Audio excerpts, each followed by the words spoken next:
Hello મિત્રો, શેરબજારની વાતોમાં મિત્રો કાલે બજારમાં ઘટાડો હતો અને પીયુસીયુ અને મિડ કેપ અને સ્મોલ કેપના શેરોમાં જોરદાર ઘટાડો હતો. અત્યારમાં ગિફ્ટ નિફ્ટી 23,570 100 પોઈન્ટ ઘટાડાના પ્લસ સાથે રિકવર બજાર થઈ ગયું હોય એવું લાગે. સેન્સેક્સ 77,186 ઉપર બંધ રહ્યો, 319 પોઈન્ટનો ઘટાડો અને સેન્સેક્સના 11 શેરો વધારા સાથે બંધ રહ્યા અને 19 શેરો ઘટાડા સાથે બંધ રહ્યા. નિફ્ટી 23,361 121 પોઈન્ટ એટલે કે 0.5% ઘટાડો અને નિફ્ટીના 50 શેરો પૈકી 15 શેરો વધારે સાથે બંધ રહ્યા અને 35 શેરોમાં ઘટાડો હતો. બેંક નિફ્ટી 49,210 296 પોઈન્ટ એટલે કે 50%નો ઘટાડો 0.50. બેંક નિફ્ટીના 12 શેરો પૈકી 3 શેરો વધારા સાથે બંધ રહ્યા અને 9 શેરો ઘટાડા સાથે બંધ રહ્યા. પરંતુ મિડકેપમાં 1%નો ઘટાડો હતો અને મિડકેપના 100 શેરો પૈકી 28 શેરો વધારા સાથે બંધ રહ્યા અને 72 શેરો ઘટાડા સાથે બંધ રહ્યા. કાલે એફઆઈઆઈએ 3,958 કરોડની વેચવાલી કરી. સામે આપણા ઘરેલું ફંડોએ 2,708 કરોડની ખરીદારી કરી. સ્ટોક ફ્યુચરમાં એફઆઈઆઈએ 1,512 કરોડની વેચવાલી કરી અને ઇન્ડેક્સ ફ્યુચરમાં એફઆઈઆઈએ 1,667 કરોડની વેચવાલી કરી. આ બધા કાલનાઓ. હવે બજાર કેમ આટલો ઘટાડો છે મિત્રો? અમેરિકાના રાષ્ટ્રપ્રમુખ ટ્રમ્પ એક શક્તિશાળી રાષ્ટ્રના, એક જમાદાર રાષ્ટ્રના પ્રમુખ છે અને એ જે બયાનબાજી કરી છે એને કારણે બજારમાં વધઘટ આવે છે. એમણે કેનેડા, મેક્સિકો અને ચીનની ટેરિફ લગાવી દીધી.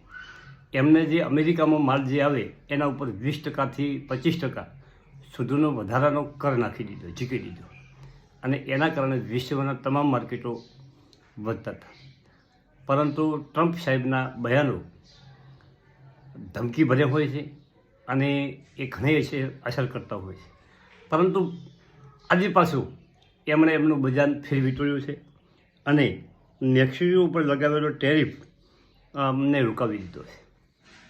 ચીન અને કેનેડામાં હજી કોઈ પોઝિશન બની નથી, પરંતુ એમનું બયાન એવું હોય છે કે પહેલાં કોઈ પણને ધમકાવવું, પછી ધીમે ધીમે એની લાઈન પર લાવી અને ફૂસરાઈ અને વળી પાછું એના બયાનમાં આગા પાછું થતું હોય છે. કેનેડા અને ચીનના અત્યારે હજી કોઈ અપડેટ મળ્યા નથી કે ભાઈ એમને ટેરિફ હટાવી છે કે રોકાવી છે, પણ મેક્સિકો ઉપર લગાવેલી ટેરિફ હાલ પૂરતી બંધ રાખવામાં આવી છે અને એનાથી બજારમાં અત્યારે સહેજ વધારો દેખાઈ રહ્યો છે. હવે આ બધું કેટલા દિવસ ચાલવાનું છે? હવે આ રાષ્ટ્રપ્રમુખ બયાનબાજી તો કરતા રહેવાના છે, ગમે દેશ વિશે ગમે અહીંયા ભડકાઈ જવાના છે, બોલવામાં પાવડતા છે અને એમના ધમકી ભર્યો સૂર હોય છે અને બજાર એમાં વધઘટ થતી રહેવાની છે. પરંતુ જે કંપનીઓના પરિણામ સારા છે, જે કંપનીને કેપેસ ખૂબ ફાળવેલો છે અને આવી નાની કંપનીઓ કામ કરતી રહેવાની છે. તમારા અને મારા પોર્ટફોલિયોમાં જે શેરો છે ખૂબ ઘટ્યા છે, પરંતુ ચિંતા કર્યા વગર હોલ્ડ કરવાનું છે. આ સમય પણ વીતી જશે મિત્રો. દુઃખનો સમય, આપણા પોર્ટફોલિયોના નેગેટિવનો જે સમય છે એ પણ એક દિવસ વીતી જશે. મેં મારા રૂમમાં સૂત્ર લખીને રાખ્યું છે કે ભાઈ આજે આ સમય છે એક દિવસ વીતી જવાનો છે.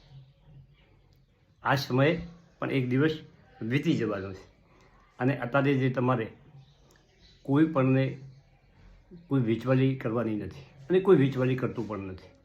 રિટેલ રોકાણકારોએ જે શેરો લીધા છે અને એ શેરો લીધા પછી 20થી 30% જો ઘટાડો છે, આવા ઘટાડામાં ડિલિવરી લીધેલા શેરો કોઈ વેચતું નથી અને વેચાય પણ નહીં. પરંતુ આ કોણ વેચે છે મિત્રો? જે ફંડ હાઉસ છે એ અમુક કંપનીઓ વેચતા હોય, બીજી કંપનીઓમાં લેતા હોય છે. વિદેશી રોકાણકારો પણ આવું કરતા હોય છે અને ઓપરેટરો પરંતુ કોઈ શેરમાં લઈ અને ઉપરમાં વેચીને વળી પાછો ઘટાડો આવે તો લેતા હોય છે અને વેચતા હોય છે. આ બધું ચાલતું હોય છે. બજાર સતત ગતિશીલ છે. સારો સમય આવશે અને સારા સમયની આપણે બધાને રાહ જોવી રહી. મિત્રો, બજારની લોબી ચિંતા કરવાની કોઈ જરૂર નથી. એનું કારણ છે કે ઘણી વખત આવા સમયો આવેલા છે. કેટલી વખત આવી પોઝિશનો બનેલી છે. બજાર ખૂબ ઘટેલું હોય છે અને બજારને વધતા વાર લાગતી નથી. સમય આપવો પડે છે મિત્રો. અને ખરાબ સમય 2-3 વર્ષે બજારમાં આવતો હોય છે. 2020માં પણ આવો સમય હતો, 2008માં પણ આવો સમય હતો, 2000ની સાલમાં પણ આવો સમય હતો. અને આ સમયમાં શેર બજારના જે પોર્ટફોલિયોમાં આપણા શેરો પડ્યા હોય તે પકડીને બેસી રહેવું જોઈએ મિત્રો. અને શેર બજારમાં તમારે નવા શેરો ના લેવા હોય તો એની કોઈ ચિંતા નથી, પરંતુ જૂના શેરો જે પડ્યા છે એને પકડી રાખવા જોઈએ. મારો અનુભવ એવું બોલે છે. મારે 2008માં મેં ઘણી વાતો કરી. મારે 2008માં આવી પોઝિશન થઈ હતી. મારા પોર્ટફોલિયોમાં 3,000નું જે રોકાણ, 3 લાખનું જે રોકાણ હતું એ ઘટી ગયું હતું. અને જો વેચીને નીકળી ગયું તો 50% પૈસા હાથમાં આવે એવા હતા. પરંતુ મેં પડ્યું રાખ્યું. અને મારો જે અનુભવ છે એ તમને મેં ઘણી વખત કીધો છે. અને એ પડેલા શેરો આજે વટવૃક્ષ બની છે મિત્રો. અને એના કારણે આ વિડીયો બનાવવાની વાત છે. કોઈ વેચતું નથી અને વેચાય પણ નહીં. હું પણ મારા પોર્ટફોલિયોમાં 30-40 શેરો પડ્યા છે. ઓછી વધતી કોઈમાં હોલ્ડિંગ હોય, ઓછા શેરો હોય, કોઈ આઈપીઓવાળા રાજેલા હોય, કોઈ 10-12 શેરો હોય, કોઈ વધારે ક્વોન્ટિટી હોય, પણ બધું પડ્યું છે. વેચવાની કોઈ ઉતાવળ નથી મિત્રો. વેચવાની કોઈ ઉતાવળ નથી. પોર્ટફોલિયોમાં જે હાઈ ઉપર ચાલતું હતું અને જે રકમ બતાવતું હતું એનાથી આજે 20-25-30% ઘટાડો છે. અને રહેવાનો ઘટાડો. જો બજાર વધે જ નહીં તો બજાર ઘટે ક્યારે? અને બજાર ખૂબ કાયમ વધઘટ કરે એ તો એ સારું વાત નથી. આ બધું રહેવાનું બજારમાં. અને બજારના કરેક્શનમાં તમારી હિંમત જો ચાલતી હોય તો તમારી કોઈ ગમતી કંપની હોય તો એમાં થોડી ક્વોન્ટિટી લેવાય. હજી બજાર કેટલું ઘટે એ કોઈ નક્કી નથી. અને ક્યારે વધવા મળે એ કોઈ નક્કી નથી. કોઈ ભવિષ્યવાણી કરી શકતું નથી શેર બજારની. કાલે ઉઠીને ટ્રમ્પ બીજું બયાન કરે અને બજાર વધતું હોય તો પાછું ઘટવા મળે. આ બધું અત્યારે ગ્લોબલ સંકેતો આવા હોય છે.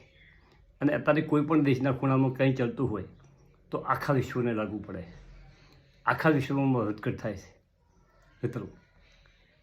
આ બધી બજારની વાતો છે અને આ વાતો સમજવી પડે.